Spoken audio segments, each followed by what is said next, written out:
సుమిత్ర సుమిత్ర సుమిత్ర కూర్చో దుర్గా. ఏ అంజలి,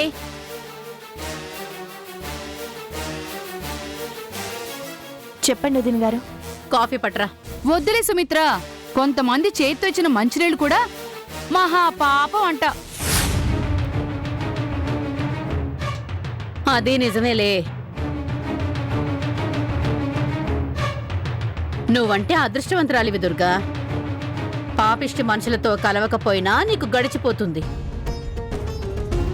కానీ మా దరిద్రం గురించి ఏం చెప్పుకోవాలి? ఎప్పుడు మాకి పీడ విరగడవుతుందో తెలీదు.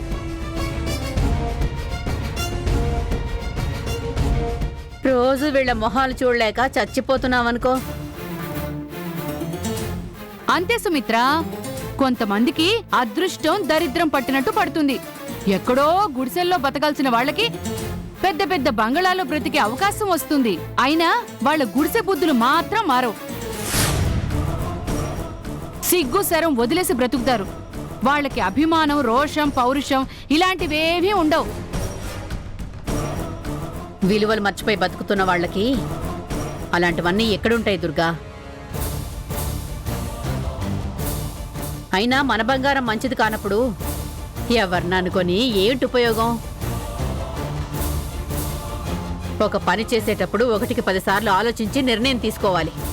లేకపోతే ఇదిగో ఇలాగే అవుతుంది. ఈ మాత్రం తెలివి కూడా నా తమ్ముడికి లేకుండా పోయింది. ఏం చేస్తాం? చెలమా చెలమా,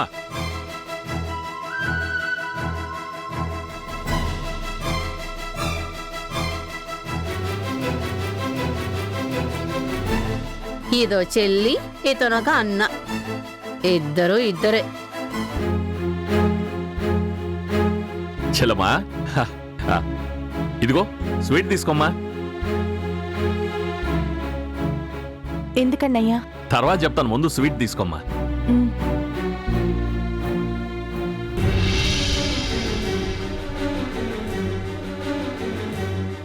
మీరు కూడా తీసుకోండి.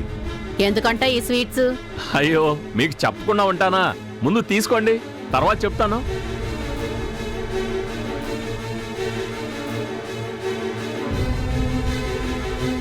ఏమండి దుర్గమ్మ గారు, మీరు కూడా తీసుకోండి.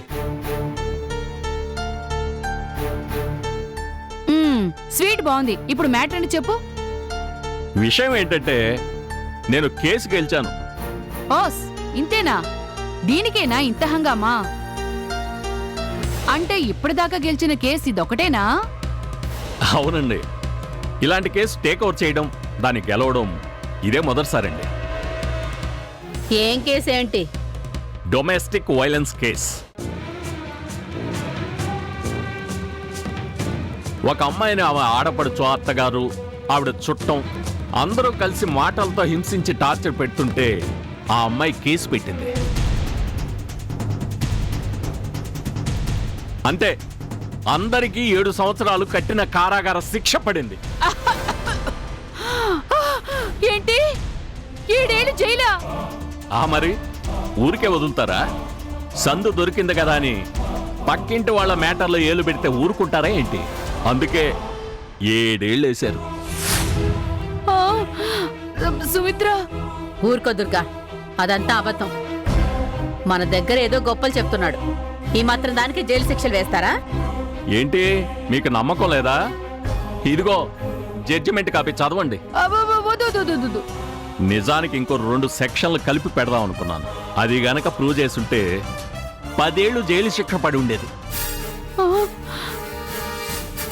పోనీలే కదా అని వదిలేశాను. ఈసారి మాత్రం అస్సలు వదలను. ఈసారంటే అదే, ఇలాంటి కేసులు ఇంకా వస్తాయి కదా. ఆడపడుచుని వేధించేవాళ్ళు, పక్కింటి కాపరాల్లో చిచ్చు పెట్టేవాళ్ళు మన దేశంలో చాలా మంది ఉంటారు కదా. అలాంటి కేసులు నాకు దొరక్కపోతాయా? నేను వాదించకపోతానా? ఏంటి చెల్లెమా, నువ్వేమంటావ్? అలాంటి వాళ్ళకి శిక్షలు పడాలా వద్దా? ప్రశాంతంగా సాగాల్సిన కాపురంలో కలతలు రావడం కంటే మించిన పెద్ద శిక్ష ఏముంటుందన్నయ్య?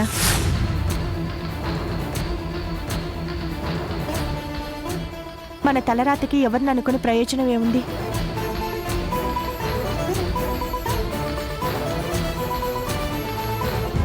ఒక ఆడపిల్ల కన్నీళ్లు చూసి ఆనందపడే మనుషులున్నంతకాలం ఎన్ని చట్టాలొచ్చినా ఎన్ని శిక్షలు వేసినా ఈ మనుషులు మారరు.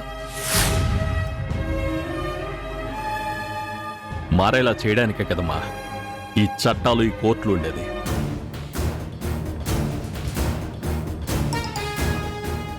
మాటలతో చెప్తే వినని వాళ్ళకి చేతలతో చూపించాలి. మనుషులు అనుకొని మాటలతో చెప్తాం, వినరు అనుకున్నప్పుడు గొడ్డు అనుకొని దెబ్బ తగిలేలా కొట్టాలి. ఏది ఏమైనా నీలాంటి ఆడపిల్లలకి రక్షణగా చట్టాలున్నాయి. అవి కాపాడడానికి నాలాంటి లాయర్లు ఉన్నారు.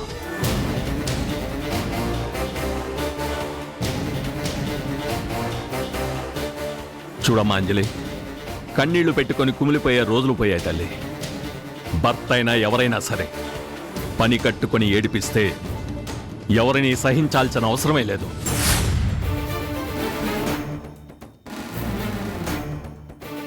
అది గుర్తు పెట్టుకొని మర్యాదగా మసలుకుంటే సరే సరే, లేదంటే ఎవరిని క్షమించాల్సిన అవసరం లేదమ్మా. మరి నేను వస్తానమ్మా. వస్తానండి సుమిత్రాదేవి గారు. దుర్గ గారు, ఆ? మళ్ళీ కలుస్తాను. ఆ.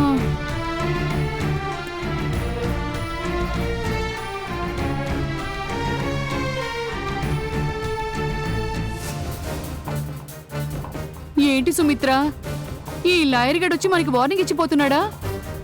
ఇస్తాడు. ఎంతమంది దీనికి సాయం చేయాలని చూసినా సరే నేను వదులుతానా? దీన్ని బయటికి పంపించేదాకా నాకు మనశ్శాంతే లేదు.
సాయంత్రం 5 గంటలకు మొదలు పెట్టారు.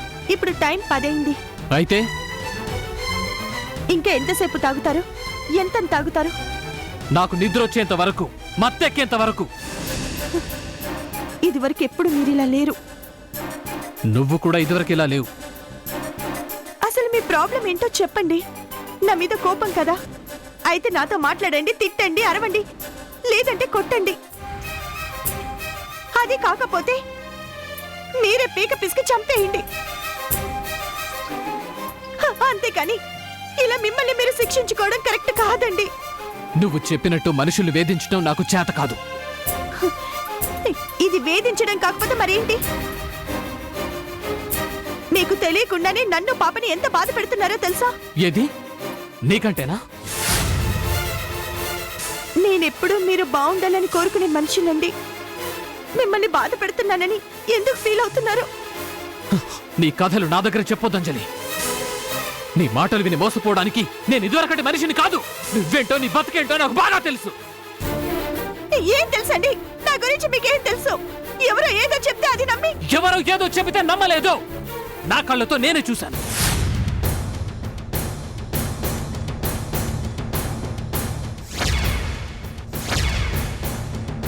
నువ్వు నీ ప్రియుడు అజిత్ చేతిలో ఒదిగిపోవటం నా కళ్ళారా నేను చూశాను.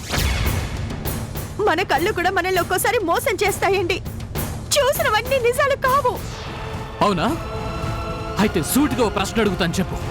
అజిత్ నువ్వు ప్రేమించుకోలేదా? పెళ్లి చేసుకోవాలనుకోలేదా? అది నిజం కాదా? చెప్పు. నిజమే, కానీ అది గతం. జీవితంలో ఎన్నో అనుకుంటాం, అన్నీ జరగాలని లేదు. అందుకని అవి గుర్తు పెట్టుకుని బాధపడతారా? ఛీ! అయిపోయిన దాని గురించి ఆలోచిస్తూ ఇలా మీ ఆరోగ్యం పాడు చేసుకుంటారా? హ! ఏమైపోయింది? హ? ఏది అయిపోలేదు. అజిత్ పెళ్ళైపోయినా మీ ఇద్దరి ప్రేమ ఆగిపోలేదు. నీకు పెళ్ళైనా మీ ఇద్దరి మధ్య ప్రేమాయణం సాగుతూనే ఉంది. మీరు చాలా తప్పుగా ఆలోచిస్తున్నారు. గీత చెప్పినవన్నీ నిజాలు కాదండి. గీత అన్ని ఇలాగే కావాలని ప్లాన్ చేసి మనుషుల జీవితాలతో ఆడుకుంటుంది. హ! అంటే మీ ఇద్దరి మధ్యన ఏ సంబంధం లేదంటావు? అయితే ఎందుకు అపరిచితుల్లాగా ఎవరికెవరు తెలియనట్టుగా నటించారు? మీ ఇద్దరి గురించి గీత చెప్పకముందే మీరే ఎందుకు చెప్పలేదు? జీవితం మొత్తం అబద్ధాలేగా. ముందు నీకు ఎవరు లేరు అన్నావు, ఆ తర్వాత సింధుజ గారింట్లో పని మనిషిగా బతికాను అన్నావు. అమ్మ నాన్న ఉండి కూడా నాకు లేరు అని అబద్ధాలు చెప్పావు. హ్! ఈ విషయాలని తెలిసినప్పుడైనా అజిత్ గురించి నాకు ఒక్క మాట చెప్పావా? లేదు. తప్పు చేయకపోతే నువ్వు నాకెందుకు చెప్పలేదు? అమ్మ నాన్నల గురించి చెప్పడానికి అజిత్ గురించి చెప్పడానికి తేడా లేదా అండి? మీరు ఎలా రియాక్ట్ అవుతారో అనే భయంతో చెప్పలేదు. కాదు, ఎవరికి తెలియకుండా ఉంటే మీ రొమాన్స్ కంటిన్యూ చేయొచ్చు కదా అని ఆలోచించారు.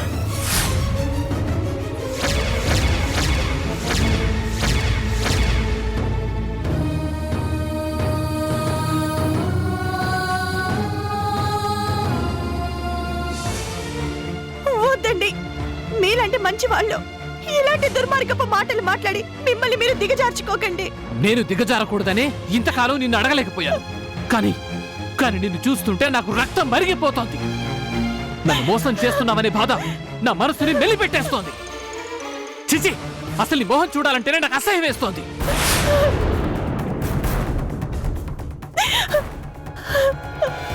వెళ్ళిపో, నాకు దూరంగా ఇటని వెళ్ళిపో.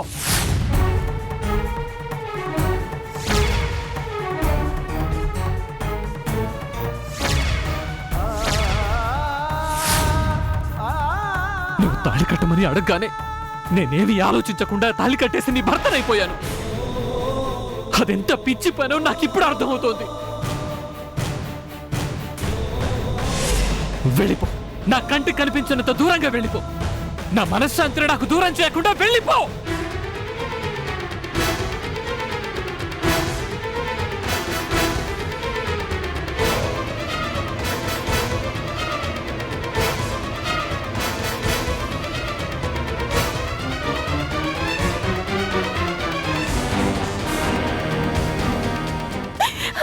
చూడు, ఇంకా ఇక్కడ నిలబడి నా మూడు పాడు చేయకు. వెళ్ళిపో, వెళ్ళిపో.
వెళ్తున్నానండి. మిమ్మల్ని బాధ పెట్టడం ఇష్టం లేక వెళ్ళిపోతున్నాను. నా వల్ల మీకు మనశ్శాంతి దూరం కాకూడదు. మీరు బాగుండాలి. అందుకే మీకు కనిపించనంత దూరంగా వెళ్ళిపోతున్నాను.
అమ్మ లేదు, వెళ్ళిపోయింది.